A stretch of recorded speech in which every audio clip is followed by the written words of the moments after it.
What's up, y'all? Welcome to cuffing season in South Jersey. Not because I have a partner, but because it's cold as heck, and apparently that's what people do when it's cold as heck. I hate this weather. I miss the summer. I'd rather be sweating my balls off, but I'm not. So here we are. I got this little guy. I forget what it is, honestly, but they had it on sale at my local cigar shop. It was like $3.95, which is like the same price as the bigger house blend joints that I get, but it's actually pretty decent. It's got like a smoky flavor to it, so I'm not mad about that. But we are back in the garage, obviously. And you know, you'll notice that there's no doors on my parts car now. So I started trying to sell this thing to try and get it out of here because I need the space to work on my truck, which blew up. And I don't have the time to build a volunteer car anymore, unfortunately, so this thing needs to go. So if you want it, and you're in the Burlington area, or you're near Burlington, New Jersey, which is near Philly, hit me up, leave a comment, slide in the DM, bring me, I don't know, something that I need for my Civic, maybe tools or something, and you can come take this off my hands. It has a clean driver's side quarter, at least. And it's got some good bits in there, like some wiring harnesses. It's got a good dashboard. It's got a fiberglass hood on it for now. It's got a passenger side fender. The subframe's on there. It's got a bunch of stuff. So if you want a dang Civic, I said dang because I was about to say the other D word, and this is YouTube. And if you want a Civic, come get it. It's got no doors, but it's got bumpers and stuff. So oh God, I inhaled the cigar. Don't do that. Don't ever do that. Today I'm going to try and see if I can get my car to work again. I'm suspecting that it's either the clutch master or the clutch slave that failed. I hope it's not the clutch master because it's hard to change out, but I did replace this clutch slave with a good known used one. So, you know, either it wasn't as good as I thought or it's the master. So I have the stuff over here. So this is the sleeve that I'm going to use. And then I have a master somewhere around here. Not sure where. Oh, here it is. And so if the sleeve doesn't work, we'll put the new master in. But long term, we're going to put a master and a sleeve in anyway. It's good to do them both at the same time. I think that master might be original to the car, unfortunately. And again, once you start getting into these old vintage cars, pretty much everything needs to get replaced, right? Okay, so here I am removing the clutch slave cylinder from the car. Admittedly, this whole process took a little bit longer than I would have liked. The hard line that was on the clutch master or clutch slave cylinder was actually a little bit seized on there, and then also I had forgotten the order of operations that's most optimal to remove this all. So, you know, newbie stuff, rookie stuff, probably should have been faster, but as you can see here, trying to remove that hard line with the vice grip didn't really work out. And I don't really have any flare wrenches, so I pulled the slave cylinder out, put it in a vise, and then I decided to get a vice grip on it that way so I wouldn't round out any of the hard line fittings. So then all that was left to do after that was pretty much just put the new slave cylinder back in. This takes a little bit of finagling. There's two 12mm bolts that hold it in, but yep.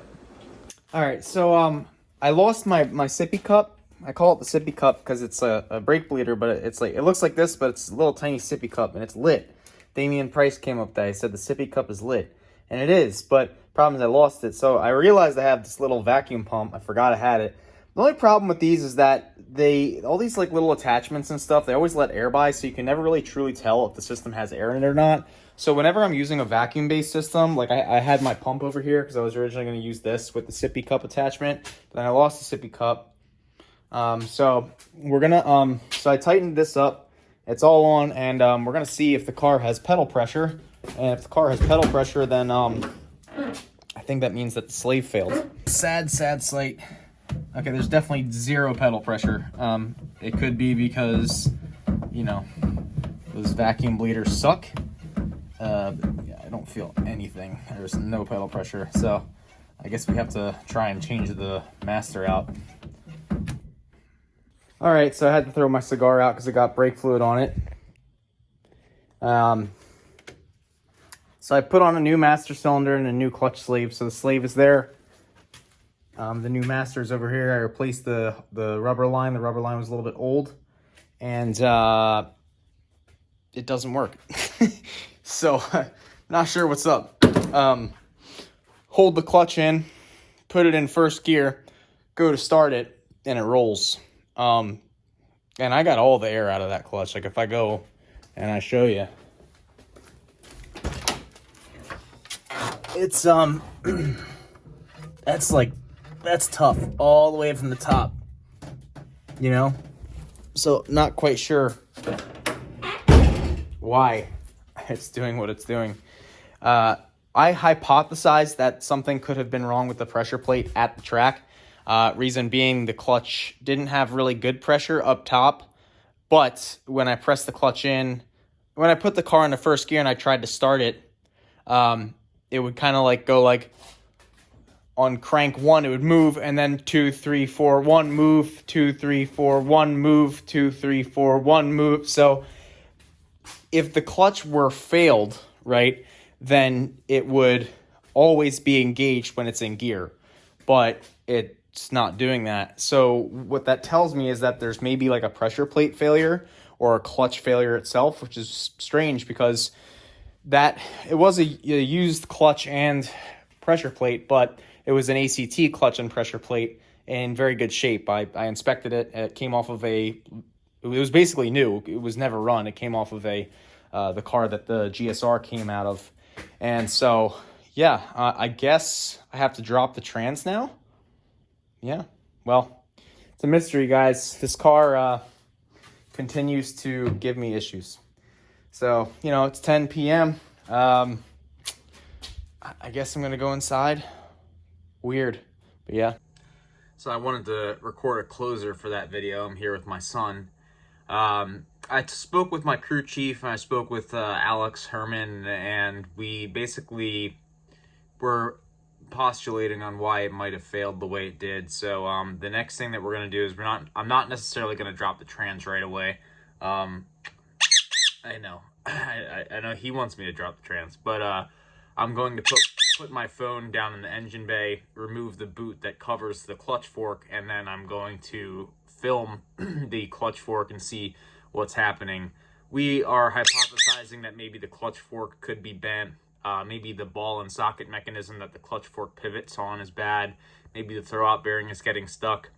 And then I'm going to also inspect the flywheel to see if there's any dust. But good news is I actually bought a new phone finally, which is amazing because now I can give you guys better quality content. It's an iPhone 15. I went and I found a purchase plan through my service. Oh, this is the wrong phone.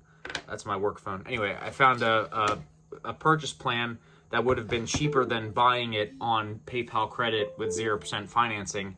And so it'll give me an iPhone 15 Pro with all of the good cameras and all of a microphone that's not broken, and I can take calls with my earpiece now, and I don't have to spend $400 on broken screens like I have with this phone. And so it should be great. Got a case coming for it today, and the content is going to get better than it already is. It's amazing right now. It's the best content ever.